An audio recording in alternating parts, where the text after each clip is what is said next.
Hey guys!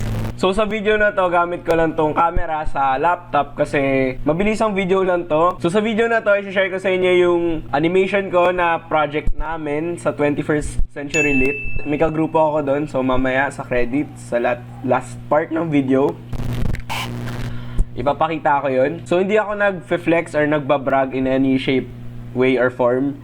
So yun, panoorin nyo na lang guys kasi wala na akong maisip na content.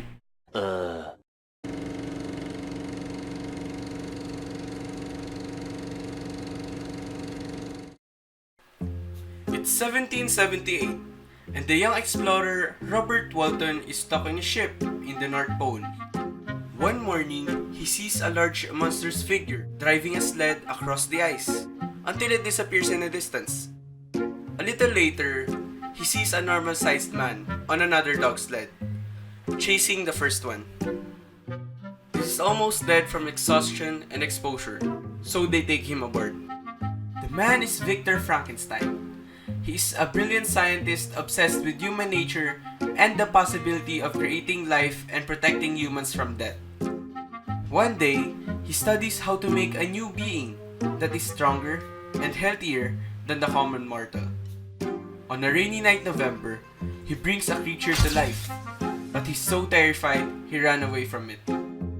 On the next day, Frankenstein got ill, and his friend Clerval was there. He was supposed to do his studies on the university, but Clerval spends all winter nursing him.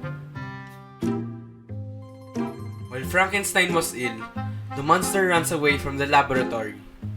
He was out in the road, completely disoriented. He didn't know how to speak and understand the language. He's fascinated by the first village he walks into. But the residents got terrified, and they drive him off by throwing things at him. He finally finds a shelter in this little shed built up against the side of a cottage.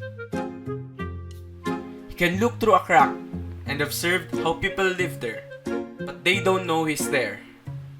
These people are called the Delacies, a brother and sister named Felix and Agatha, and their blind old father who plays a guitar. The creature sees how much they love each other, and he wants to be like them. He then starts to learn the language by listening to them talking.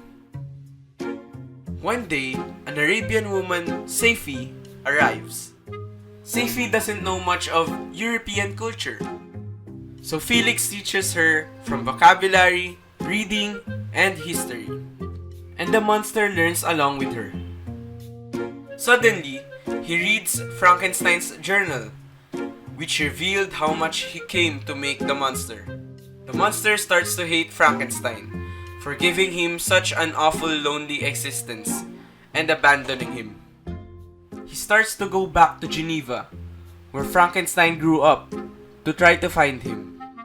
He gets shot on the way there, just because he saves a woman that is drowning.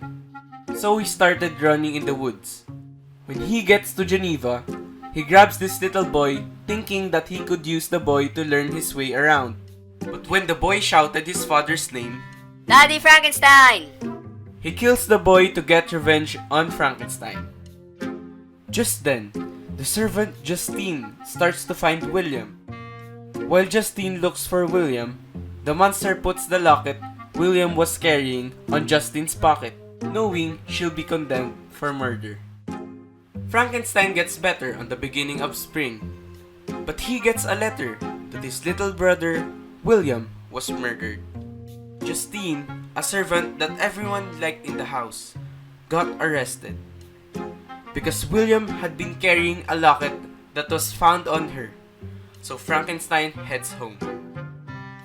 Frankenstein watches Justine's trial, and his cousin, Elizabeth, testifies that she's too nice to have done this. But she's convicted and sentenced to death. Frankenstein has to watch her die. One day, when Frankenstein and his family went on a sightseeing trip, and when he goes mountain climbing by himself, the monster appears to him and tells Victor to sit down and listen to his story. Frankenstein would rather kill him, but he listens. He confessed that he killed William. The monster insists that he make a female as ugly as he is, so he'll have a companion. He promises to go away with her in South America and threatens to kill lots of people if he won't do it. So Frankenstein agrees.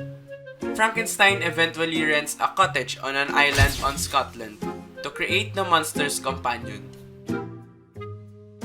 But he gets disgusted and destroys the new creature before it finishes.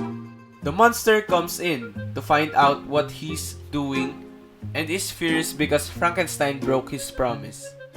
The monster swears he'll get revenge and says, I'll be with you on your wedding night. He goes back home and marries Elizabeth like they've been planning their whole lives. He thinks the monster is planning to kill his wife on his wedding night, so he sits up waiting with a gun. But the monster actually kills Elizabeth. His father dies of grief soon afterwards, so Victor has lost everybody.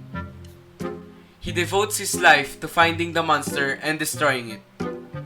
But the monster keeps going farther and farther north until they're chasing each other on dog sleds.